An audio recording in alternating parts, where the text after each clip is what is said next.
किसी किसी अधिकारी के लिए ध्यान योग ही आत्मदर्शन का उपाय है। वे बुद्धि में प्रतिबिंबित आत्मा को प्रत्यक्ष करते हैं। दूसरे अधिकारी लोग प्रकृति पुरुष के अभेद की आलोचना द्वारा आत्मदर्शन करते हैं। तीसरे अधिकारी अष्टांग योग के साधन में अभ्यस्त होते हैं और चतुर्थ अधिकारीगण भगवत प्रत्यर्थ कर्मानुष्ठान द्वारा आत्मदर्शन करने की चेष्टा करते हैं। 4 तरह के अधिकारी की चर्चा किया है भगवान ने। प्रथम है ध्यान योग। ध्यान योग आत्मदर्शन का उपाय है। दूसरा है प्रकृति पुरुष के अभेद की आलोचना। जो सत्संग करते हैं उसमें प्रकृति क्या है और पुरुष क्या है। प्रकृति ये संसार है और पुरुष भगवान है। तो ये दोनों की आलोचना करने से तीसरा जो अष्टांग साधन योग हम लोग करते हैं, जो क्रिया योग हम लोग करते हैं, और चौथा भगवत प्रत्यर्थ कर्मानुष्ठान। भगवान के प्रीति के लिए जो काम करते हैं, भोग लगाते हैं, पूजा देते हैं, स्तुति करते हैं, भगवान को प्रसन्न करने के लिए जो काम हम करते हैं वो भी एक कारण है भगवत प्राप्ति का। अब ध्यान योग किसे कहते हैं? शब्दादि विषयों से इंद्रियों को प्रत्याहरित करके मन में अवरुद्ध करना पड़ता है और मन को आत्मा में उपसंग्रहित करके एकाग्र भाव से जो चिंतन होता है उसी का नाम ध्यान है। इस ध्यान काल में विजाती ज्ञान धारा नहीं रहती। तैल धारा के समान अविच्छिन्न मनोवृत्ति बहती रहती है। इस ध्यान के द्वारा बुद्धि में कोई कोई योगी प्रत्यक्ष चेतन या आत्मा का दर्शन करते हैं। मन का स्वभाव है विषय में विचरण करना। जब उसको विषय से हटा करके हम एकाग्र करते हैं तब हमको आत्मा का दर्शन होता है, अर्थात भगवान का दर्शन होता है। सांख्य योग क्या है? रज तम और सत्व रज और तम, ये गुणत्रय मेरे दृश्य हैं। मैं इन गुणत्रय से विलक्षण हूं। इन गुणत्रय का जो कुछ व्यापार है उसका मैं दृष्टा हूं। मैं अविनाशी और परिणामी आत्मा हूं। इस प्रकार प्रकृति पुरुष का विभाग चिंतन ही सांख्य योग है। बड़ी अच्छी व्याख्या है। भगवान ने कहा है कि सांख्य कैसा होता है, तो इस संसार में रज तम और सत्व, इस तीनों गुण का खेल चल रहा है। इसको जो दृष्टा की तरफ दिखता है उसमें लिप्त नहीं होता। हम एक फूल को पसंद करते हैं तो फूल को पसंद करना ये रजोगुण का खेल है। हम साधन करते हैं, गीता पढ़ते हैं, ये सत्वगुण का खेल है। हम किसी का बुरा चाहते हैं, ये तमोगुण का खेल है। तो ये सब तो होगा क्योंकि त्रिगुण ही संसार का कारण है। इसमें अवरुद्ध नहीं, इसमें आबद्ध नहीं होना। इसको दृष्टा की तरह देखिए।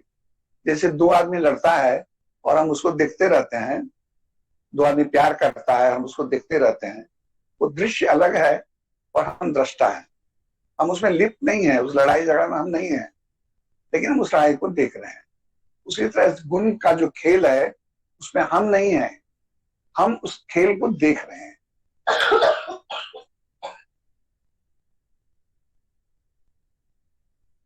उसका मैं दृष्टा हूं।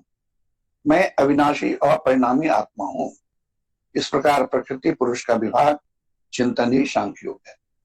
इस तरह का जो प्रकृति और पुरुष, प्रकृति अपना खेल कर रही है और पुरुष उसका दृष्टा है, ये जो है इसी का नाम सांख्य योग है। इस प्रकार सांख्य योग द्वारा संस्कृत अंतःकरण में कोई कोई आत्मदर्शन करते हैं। अष्टांग योगाभ्यास उनकी साधना है। लेकिन ये क्या किताब पढ़ने से हो जाएगा? नहीं, साधन करने से इस तरह की दृष्टि प्राप्त होगी। कोई कोई अधिकारी निष्काम कर्मयोग का अवलंबन कर भजन करते हैं। उसके द्वारा चित्त होने पर, निधि साधन का अधिकारी होने पर वे आत्मदर्शन करके कृतार्थ हो जाते हैं। परंतु जो अति मंद अधिकारी है, जो उपयुक्त उपाय को अवलंबन करने में असमर्थ होकर गुरु वाक्य के अनुसार उनके उपदिष्ट उपायों में श्रद्धालु होकर आत्मोपासना करते हैं, वे भी मृत्यु का अतिक्रमण करके भविष्य में ज्ञान प्राप्त करते हैं। पूज्यपाद गुरुदेव लाहिड़ी महाराज ने कहा है, भांति भांति 1728 बार प्राणायाम करने पर निर्मल ब्रह्म स्वरूप अनुदिख पड़ता है। इसको ही ध्यान योग कहते हैं, क्योंकि व्यापार ध्यान में कुछ ध्येय वस्तु रहनी चाहिए। यही साधना या ध्यान है। सांख्य योग है निरावलम ध्यान। निरावलम ध्यान में हम क्या करते हैं? कुछ नहीं सोचते हैं, मतलब हम तीनों गुण से ऊपर उठ जाते हैं। तो जो साधन है ये ध्यान योग है, और जो निरावलम ध्यान है वो सांख्य योग है। असंख्य प्राणायाम द्वारा मन विषय से अनासक्त होकर स्थिर होता है। जो वह निर्विषय अर्थात अपने आप में रहना रूप जो स्थिति है वह प्रकृति ध्यान योग है।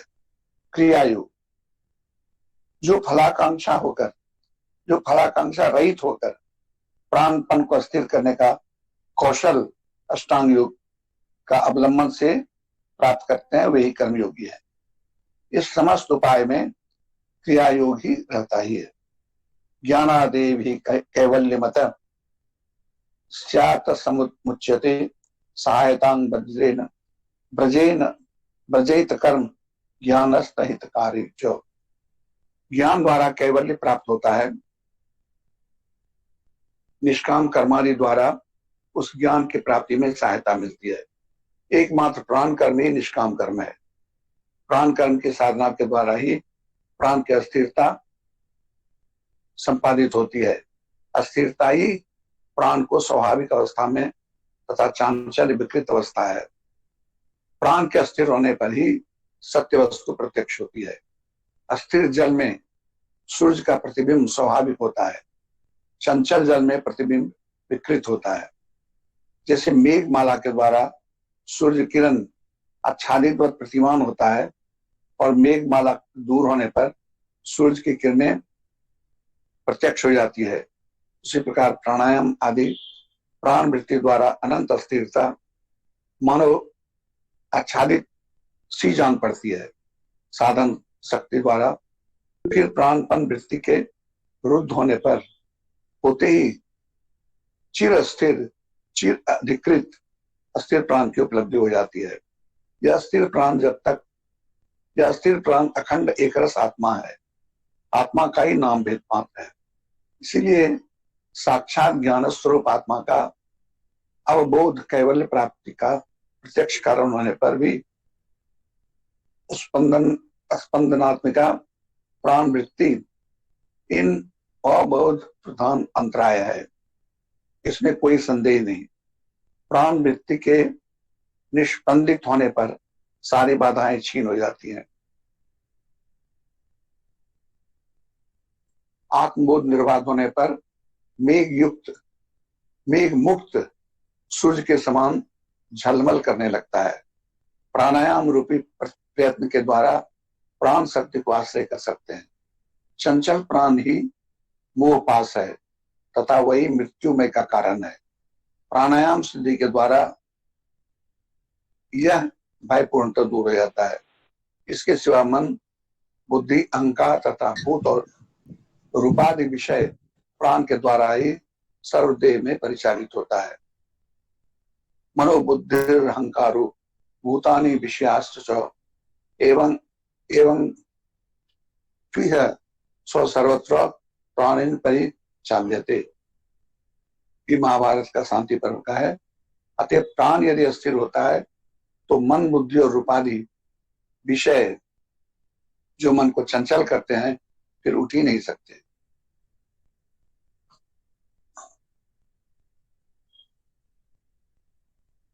उसको तो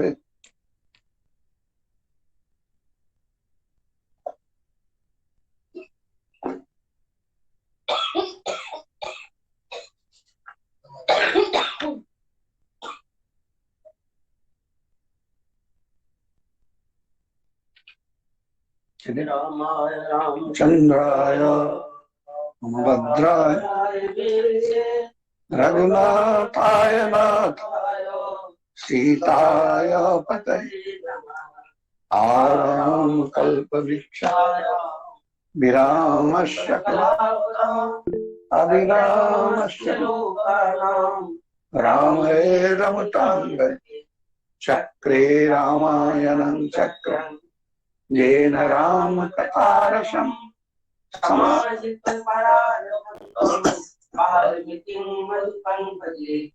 अस्मरन्तं राम रामेति तरन्तं रवसागरं चरन्तं अमृतात् त्वं नमामि कपीश्वरम्।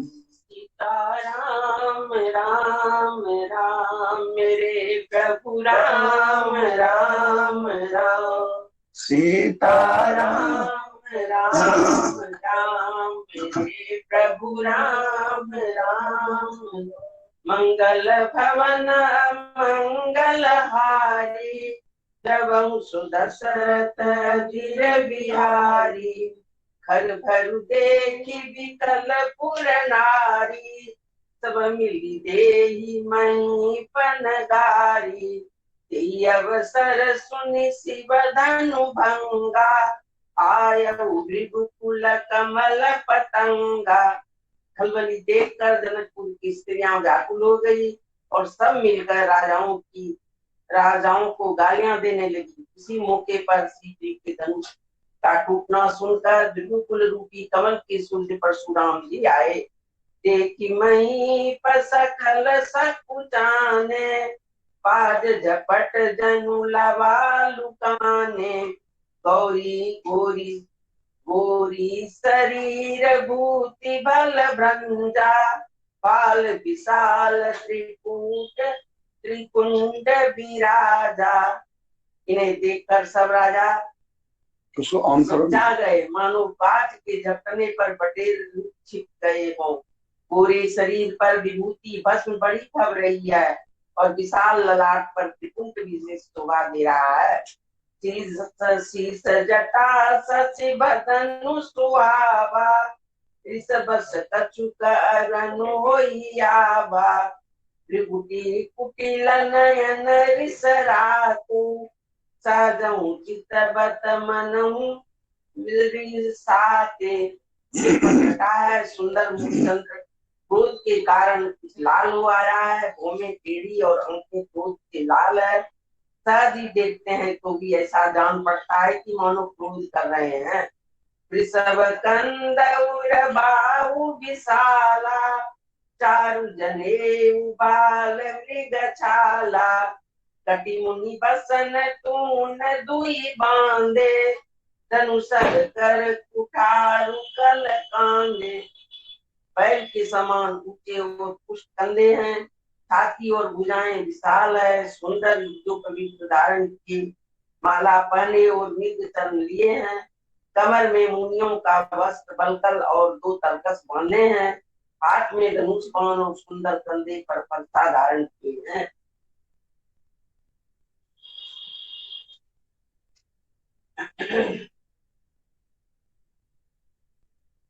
सात बेसु करनी कठिन परनि न जाई स्वरूप धरि मुनि तनु जनु वीर रसु आयहु जह सब भूप सीता राम राम राम मेरे प्रभु राम राम राम सीता राम राम राम मेरे प्रभु राम राम मंगल भवन मंगलहारी प्रभु सुदशरथ जिर बिहारी। शांत वेश है परंतु करनी बहुत कठोर है। स्वरूप का वर्णन नहीं किया जा सकता। मानो वीर रसी मुनियों का शरीर धारण करके जहाँ सब राजा लोग हैं वहाँ आ गया है। देखत भृगुपति बेसु कराला उठे सकल भय बिकल भुआला पितु समेत कही कही निज नामा लगे करन सब दंड प्रणाम। परशुराम जी का भयानक वेश देखकर सब राजा वैसे व्याकुल हो उठे, उठ खड़े हुए और पिता सहित अपना नाम कर कर कर सत्येंद्र प्रणाम करने लगे। जेहि स्वभाव उचित वही तू जानी, सो जनाई जनुआई कुटानी। जनक बहोरी आई सिरुनावा, सिय बुलाए प्रणाम करावा। परशुराम जी समझ कर भी सहज ही जिसकी ओर देख लेते हैं वह समझता है कि मानो मेरी आयु पूरी हो गई। फिर जनक जी ने आकर सिर नवाया और सीता जी को बुलाकर प्रणाम कराया। आशीष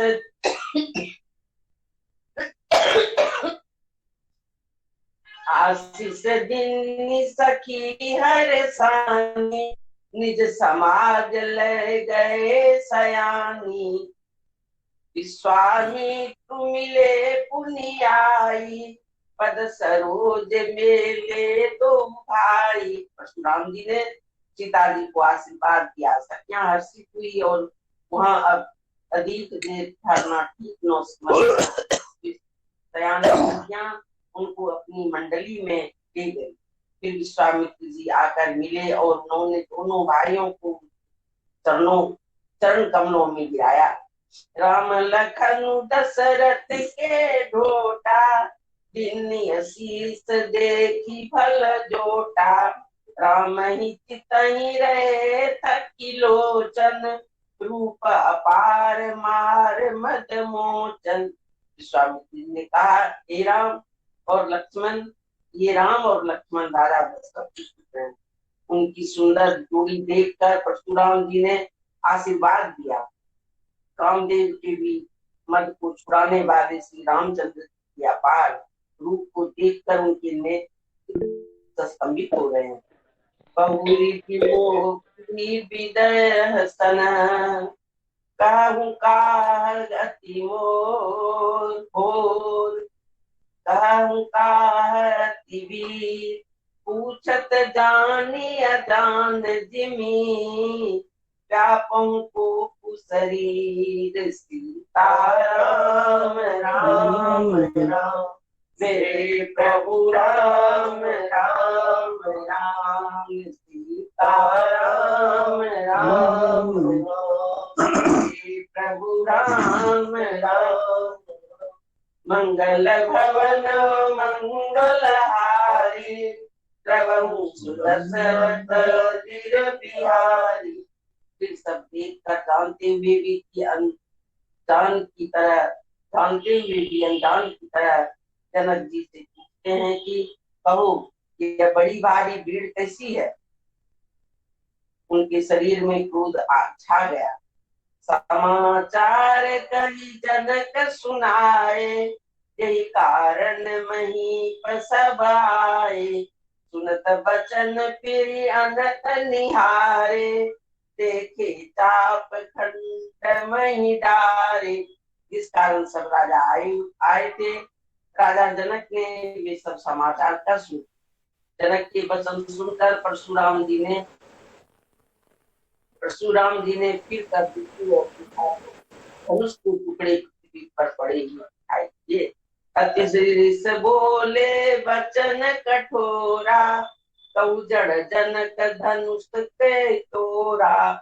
तेरी दिखाए मूड न तो आजू, उलटऊ मही जहाँ लहे सब राजू।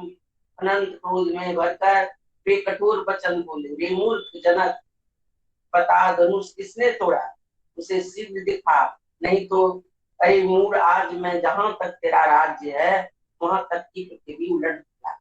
अति डरु उतरु देत्र निपुनाही, कुटिल भूपहर से मन माही। सुर मुनि नाग नगर नर नारी, सोचहि सकल त्रास उर डारी। भारी राजा को अत्यंत डर लगा, जिसके कारण वे उत्तर नहीं देते। यह देखकर कुटिल राजा मन में बड़े प्रसन्न हुए। देवता, मुनि, नाग और नगर की स्त्री पुरुष सभी सोच करने लगे। सबके हृदय में बड़ा भय। मन पछताती सिय महतारी, विधि अब सबरी बात बिगारी। भृगुपति कर स्वभाव सुनि सीता, अरद निमेष कल्प सम बीता। सीता जी की माता मन में पछता रही है कि हाय, विधाता ने अब बनी बनाई बात बिगाड़ दी। परशुराम जी का स्वभाव सुनकर सीता जी का आधा क्षण भी कल्प की समान बीतने लगा। स्वभय बुला बिलो के लोग सब, जान जान की भी हृदय न हर्ष विषाद कछु। बोले श्री रघुवीर सीता राम राम राम, मेरे प्रभु राम राम राम, सीता राम राम राम, मेरे प्रभु राम राम। मंगल भवन मंगलहारी, प्रभु सुदशरथ धीर बिहारी। तब श्री रामचंद्र जी सब लोगों को भयभीत देखकर और सीता जी को डरी हुई जानकर बोली। उनकी हृदय में न कुछ हर्ष था न था।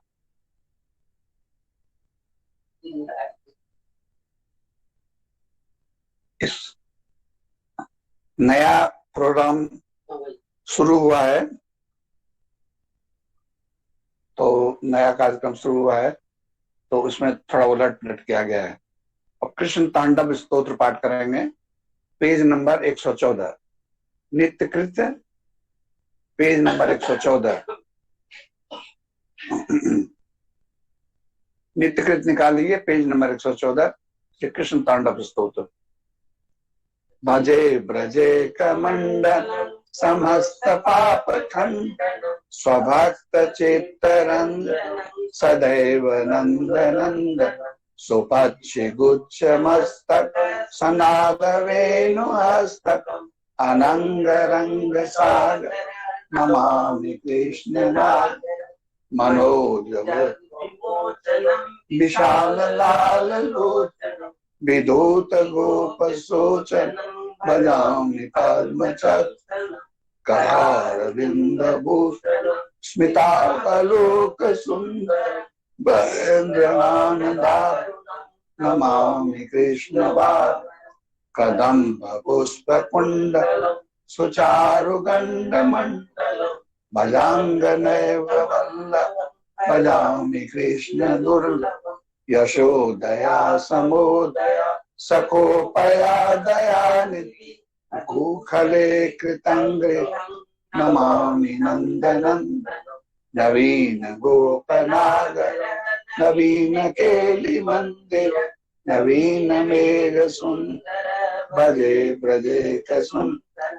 सदैव पाप पंकज मदीयमान सेवित, ददातु नंदवालकं समस्त भक्त पालक। समस्त गोपनागरी भजामि कुंजमध्यं प्रसूनमालसो, विरंचि विष्णु सेवितं सबालसंकीर्णं। दिने दिने नवं नवं नमामि नंद संभवं। गुणाकरं सुखाकरं कृपाकरं शुभाकरं, सदा सुख प्रदायकं नमामि गोपनायकं। समस्त दोष शोषणं समस्त लोक शोषणं, समस्त दास मानसं भजामि कृष्ण लाल। समस्त गोपनागिरि काम कामदायकं, धृरंत चारुषायकं नमामि वेणुनायकं। भवोद्भवावतारकं मनोविवर्णधारकं, यशोमयो किशोरकं भजामि दुग्धचोरकं। विमुग्ध मुग्ध गोपिका मनोजदायकं, नमामि मंजुकानने प्रवृद्ध यदा तदा यथा तथा सदैव कृष्ण तनोतु नो मनो मुदं प्रभो कृपा विधि। श्री कृष्ण गोविंद हरे मुरारे हे राम नारायण वासुदेव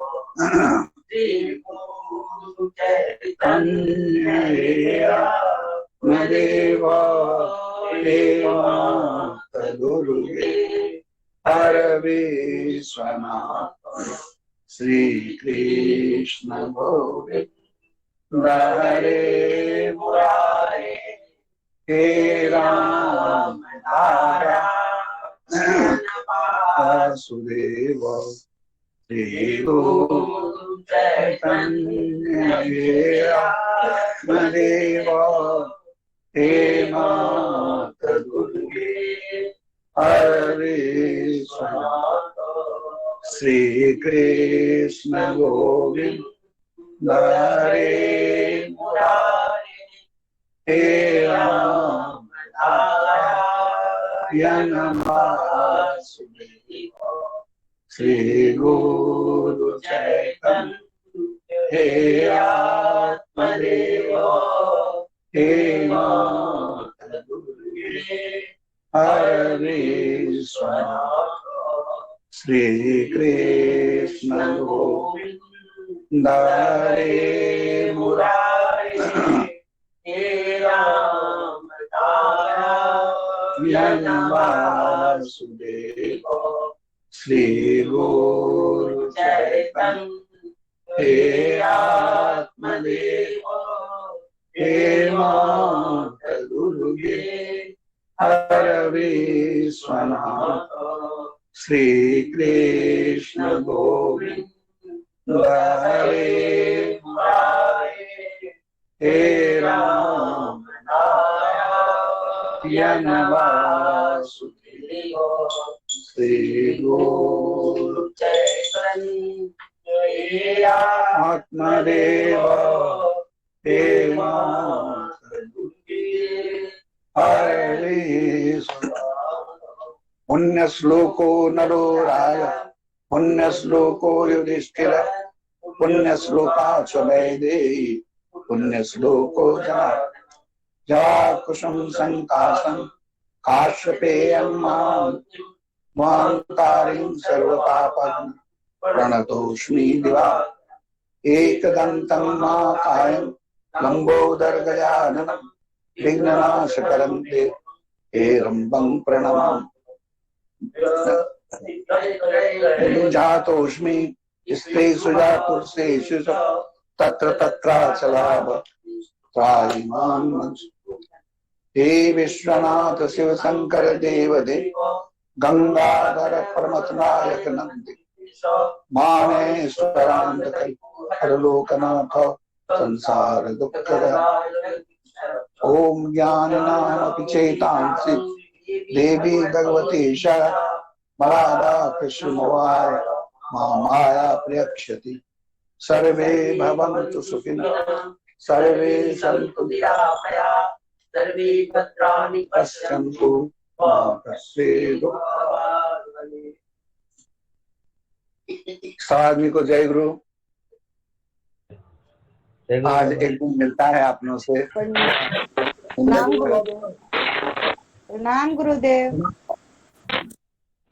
प्रणाम बाबा, प्रणाम माता जी। और इसी मिलने की क्या बोल रहे हैं सुनिए आप लोग। लालसा ने मौसी में संग करने के लिए हमें प्रेरित किया। यद्यपि शरीर अलाउ नहीं करता है, परिस्थितियां बहुत अनुकूल नहीं है, लेकिन सबको मिलने की सभी गुरु भाई बहनों को देखने की जो लालसा है, यही मन के संकल्प को मजबूत किया कि नहीं, जो भी हो जीवन है तो ये सब परिस्थितियां तो आएगी, लेकिन इस जो करना है इसी में करना है। इसीलिए बहुत दिन हो गया तो एक छोटा सा सत्संग हम लोग गुरुधाम में कर रहे हैं 12-13-14 को। एक यक्ष प्रश्न नवंबर में। एक यक्ष प्रश्न ये है कि हम भागलपुर गुड़धाम जाएंगे कैसे, क्योंकि 8 घंटा हम बैठ नहीं सकते हैं। देखते हैं एम्बुलेंस वगैरह की व्यवस्था हो जाए, किसी न किसी तरह पहुंच ही जाएंगे। तो उद्देश्य मेरा ये है कि सबके भीतर में साधन के प्रति एक उत्साह पैदा करें, और जो जिससे प्यार करता है ना, वो उससे मिलने के लिए व्याकुल रहता है। हम भी आप लोगों से बहुत प्यार करते हैं, इसलिए सब लोगों से मिलना चाहते हैं। आपस में भी एक दूसरे से हम लोग मिलेंगे, एक भाई दूसरे भाई को, एक बहन दूसरे बहन को मिलेंगे, इससे एक सौहार्द बढ़ेगा, प्रेम बढ़ेगा। मंदिर में साक्षात भगवान विराजमान है गुरुधाम में, तो अब मंदिर भी खुल गया है, इसलिए लोग ये भी कर सकते हैं, भगवान को पुष्प अर्पण कर सकते हैं, शिव जी का पूजा कर सकते हैं, जिसको इच्छा वो अभिषेक भी कर सकते हैं, और सरकारी पूजा तो होगा ही। उद्देश्य मेरा यही है कि लोगों में साधन करने की प्रवृत्ति पैदा हो और एक दूसरे से मिलें, ताकि आपस में सौहार्द हो। क्योंकि जो आदमी आदमी से प्यार नहीं करता, वो भगवान से ही प्यार नहीं कर सकता, और जो भगवान से प्यार करता है वो सबसे प्यार करता है। अब आप लोग मेरे बारे में जानना चाहते होंगे कि हमारी तबीयत कैसी है। तबीयत बहुत अच्छी नहीं है, खास करके रात में बहुत बेचैनी हो जाती है। कभी वाइपैक लेते हैं, कभी नेबुलाइजर लेते हैं, कभी कोई दर्द का दवाई लेते हैं, किसी तरह सोते हैं। सुबह ठीक रहते हैं, जैसे अभी आप हमको ठीक देख रहे होंगे, सुबह ठीक रहते हैं और शाम से थोड़ा गड़बड़ाया, तो ये तो चलेगा। लेकिन इसके भरोसे हम चुपचाप आंख मूंद के बैठ जाएं कि हमारा तबीयत ठीक नहीं है, हम क्या करेंगे, तब तो वास्तव में कुछ नहीं कर सके। हमको जो करना है इसी में करना। अब ये उम्मीद नहीं है कि हम दौड़ने लगेंगे और ये करें। जो भगवान ने जिस स्थिति में रखा है उसी स्थिति में उनका स्मरण करते रहें, और लोगों को भी उनके तरफ आकृष्ट करने की चेष्टा करें। यही जीवन का उद्देश्य रहा है कि हम भी साधन करें और सबको साधन कराएं। हम भी तीर्थ में जाकर भगवान का दर्शन करें और सब लोगों को तीर्थ में ले जाकर भगवान का दर्शन करें। इसी क्रम में हम लोगों ने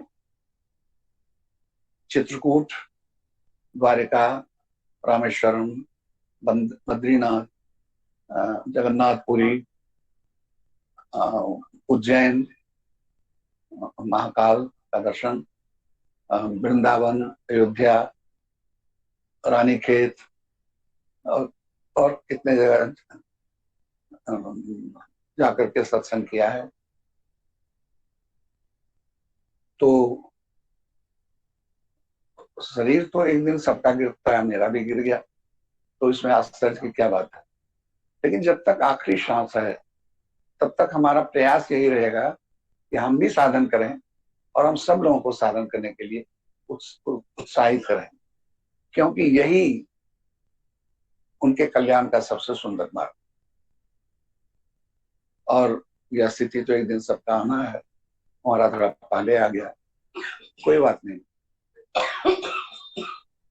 तो बहुत अच्छी स्थिति नहीं है, लेकिन फिर भी जाने का उत्साह में कोई कमी नहीं है। तो हम लोगों ने होटल बुक कर दिया है वगैरह। लेकिन जिन लोगों को जाना है वे अपना रजिस्ट्रेशन और अपना नाम मिश्रा जी को जरूर लिखवा दें, ताकि उनके रहने की व्यवस्था किया जा सके। रजिस्ट्रेशन बाद में दीजिएगा तो कोई बात नहीं है, कम से कम अपने आने की सूचना दे दीजिए, ताकि जो लोग आएंगे उनको रहने का पहले से अलॉट रहे और कह दे आप वहां जाकर रहें।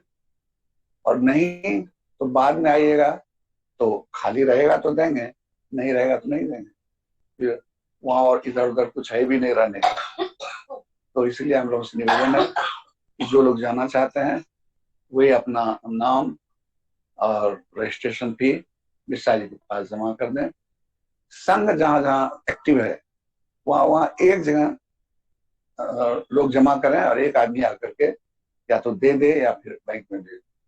पटना के जितने गुरु भाई हैं उनसे मेरा निवेदन है कि वे बैंक में जमा नहीं करें, वे स्वयं आके मिश्रा जी को दे दें। पटना में है, मिश्रा जी पटना में है, तो कोई दिक्कत नहीं है, क्योंकि आजकल जानते हैं कि बैंक में ज्यादा ट्रांजैक्शन होने से इनकम टैक्स वगैरह वाला कुछ नहीं लगता है। तो आकर के पर्सनली कैश मिश्रा जी के पास जमा कर और सूचना दे देंगे आपके परिवार से कितने लोग जाएंगे, ताकि उन लोगों को रहने की व्यवस्था वहां किया जा सके। और लास्ट टाइम में पहुंच जाइएगा बिना कुछ, तब दिक्कत होगा। अगर होगा तो दे दिया जाएगा, नहीं होगा तो फिर मुश्किल हो जाएगी, और वहां कोई जगह भी नहीं जहां आप जाके रह सकते हैं। दूसरी बात कि थोड़ा अध्यात्म की बात कर लें। इस संसार चक्र जो है, जन्म, कुमार, जवानी, बुढ़ापा, मृत्यु, ये चलता रहता है और ये चलेगा। हम आज हैं, कल हम नहीं रहेंगे, तब भी चलता रहेगा, जैसे संसार चलता है। इसलिए एक पुस्तक भी हमने लिखा है, ये संसार है, चलता रहे, लेकिन हम अपने कर्म के द्वारा जाने जाएंगे। आज हम दानवीर कर्ण को याद करते हैं क्योंकि वो बहुत बड़े दानी थे। आज हम युधिष्ठिर को याद करते हैं क्योंकि वो सत्यवादी थे। आज हम अर्जुन को याद करते हैं क्योंकि अपने शौर्य से उन्होंने कौरवों का संहार किया। आज हम जितने महापुरुषों को याद करते हैं जिन्होंने अपनी प्रतिभा बिखेर कर जगत का कल्याण किया। हमारे जाने के बाद क्या रहेगा?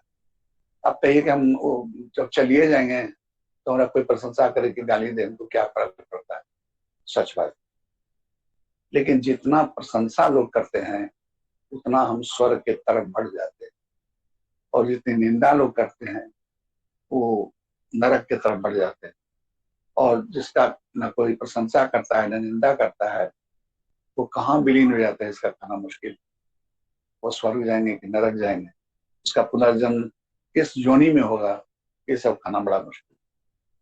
इसीलिए हम संसार की इस दृष्टि से ऐसा काम करके जाएं कि जाने वक्त मेरे लिए लोगों के आंखों में आंसू हो और लोग ये अनुभव कर सकें एक हमको बहुत प्यार करने वाला आदमी चला गया। हमने बहुत पहले एक सिनेमा देखा था, आनंद। आनंद का जो किरदार है उसको पता है कि हम 6 महीना से ज्यादा नहीं बचेंगे। उसको ऐसी बीमारी है कि 6 महीना से ज्यादा वो बचेगा, लेकिन वो सबको हंसता है। जब डॉक्टर उसको डांटते हैं तो तुम जानते हो तुमको क्या बीमारी है? बोले हमको जानते हैं, हम 6 महीना से ज्यादा नहीं जी सकते। लेकिन हम रो के क्यों जिए? हम इतने समय में क्यों ने अपने भी हंसे और सबको हंसाए? दर्द था उसको, उस दर्द को झेलते हुए वो सबको हंसाने की चेष्टा करता था। इसलिए जब वो मरा है तब जो लोग रोया है उसके लिए, वो देख के सबकी आंखें भर जाती। हम भी ऐसा जिंदगी जीना चाहते हैं।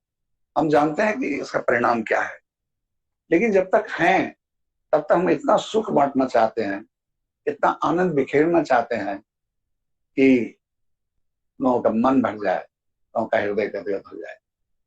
तो यही सोच के हमने ये दुस्साहस किया है।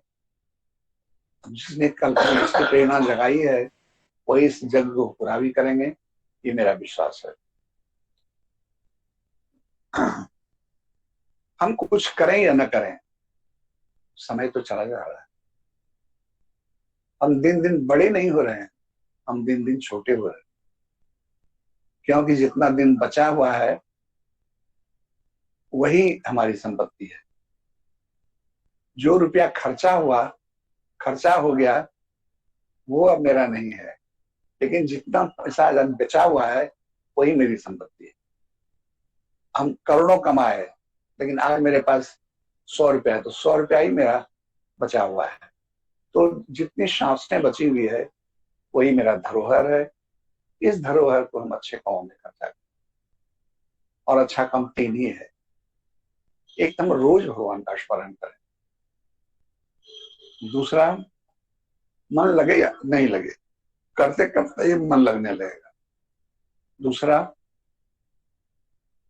हमारा जो संसार में आए हैं तो सांसारिक कर्तव्य जो है उसका पूरा करें। हमारी पत्नी है, बच्चे हैं, परिवार है, समाज है, उसके प्रति जो मेरा कर्तव्य है वो हम जरूर पूरा करें।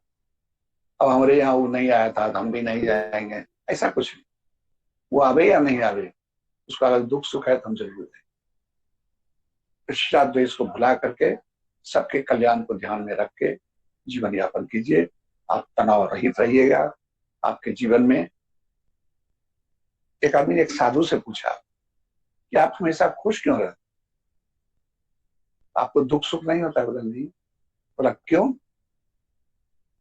बोला हम किसी से ईर्ष्या नहीं करते।